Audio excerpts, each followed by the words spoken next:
Hey there YouTube. Today I'm going to be showing you a quick little intro to this other thin client that I have here.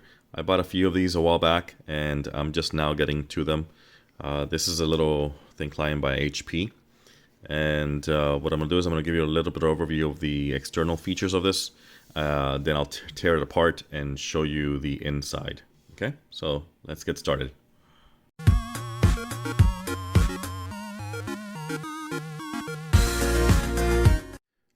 Okay, so we can start by looking at the specs in the back here.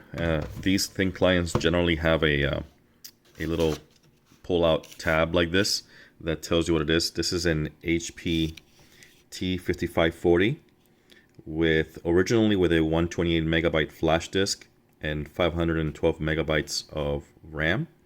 This one, however, I am upgrading them to 8 gigabyte of hard drive space with an 8 gigabyte SSD like these right here, and they have I believe a 1 gigabyte DDR2 memory module inside. So that's how you can tell with this little tab the specs. Now in the front, you see here you have the power button, you have a microphone jack, an activity light.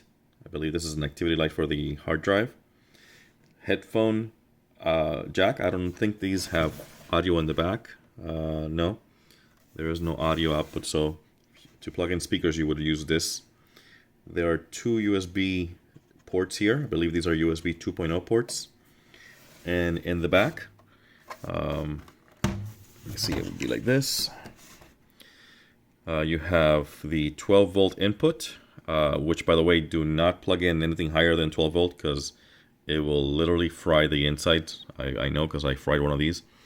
Then you have a DVI-D, so digital only video output. You got a serial port, 9-pin. Got a nice parallel port up here, which is nice because a lot of people are looking for machines with parallel ports.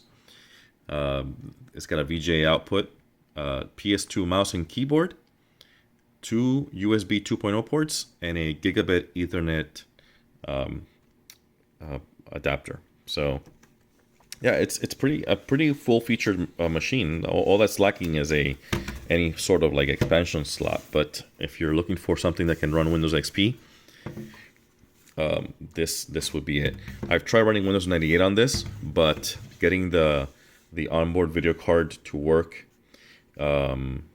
is proven to be a little bit difficult, and I wouldn't recommend it. It's not very reliable. It's got an S3 Chrome9 integrated video adapter. So yeah, let me go ahead and tear it apart and show you what's inside. All right, so I've gone ahead and taken out the screw. This machine is literally held together by one screw and some panels. So if you go on this side, you see this hole up here, and that hole has a screw. You take that off, and then this slides forward and off, and then this side panel slides is now able to slide that way. So as you can see here, it has these little tabs, and they go on these grooves right here. Now once you have here, one thing that you'll see is this L shaped here, and I think this is the first time I've seen this in one of these thin clients, but this is kind of cool because you have two hidden USB ports inside. So you can plug in a Wi-Fi adapter or a USB drive for additional storage in Windows and have it hidden inside the case, which is really nice because you can still have all the external ports available, but have hidden storage or hidden Wi-Fi adapter inside the case. So that's kind of cool. Now to take apart the top, you take off the screws. I've already done it. So you take these screws off, and then it just lifts off like that, and then like that, and then you're presented with the computer itself. So if we take a look inside here, the first thing that you see is that you do have the ability to upgrade the memory. This is a 1 gig stick. I think you can go up to 2 gigabytes of DDR on this machine. And since that's really inexpensive, kind of recommend that upgrade. Over here is that disk on module hard drive. It uses the laptop form factor connector. So if I lift this off like this, you can see where it plugs in. So you could use a cable and stick in a solid state drive here in this area that is larger than this right here. Or you can use a compact flash adapter as well, or something like a hyper disk, which is more storage. But for now, 8 gigs is enough. But over here, you see that you have the chipset and the CPU. I think this is the chipset over here, and this is the CPU over here. And this is basically as this metal chassis piece right here acts as a heatsink. It does get pretty warm because these little heatsinks are kind of the minimal that you can have, but so you need this panel on the machine for it to properly dissipate the heat. Here, I can take that off. Let me see here. Let me get some screws and I'll take these off. All right, so I'm here with a screwdriver and I'm gonna take these off because I'm kind of curious what's going on underneath here. This machine has a VIA Eden CPU running at 1 gigahertz. I believe the CPU is rated at 1.3 gigahertz, but the front side bus is set to 100. So there might be some overclocking that you could do, but I don't recommend it since it's all passive. That means that there are no fans in here, so they probably run at a lower rating so that to minimize the heat. So okay, so let me see what's underneath here. This is the heatsink for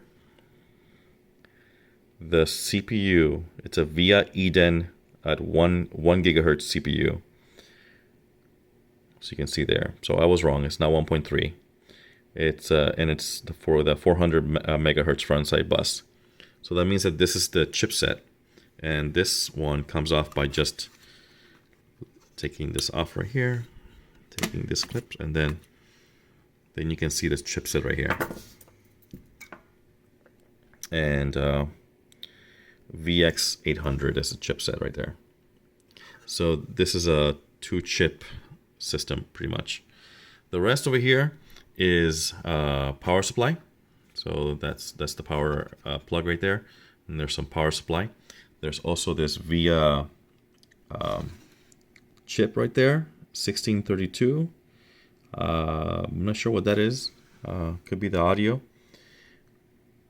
Yeah, that could be the audio. Although actually, no, I'm wrong. The audio is this Realtek over here. This Realtek chip over here, because it's close to the plugs. Back here, what do I have? This is the probably the Ethernet adapter, since it's close to the Ethernet.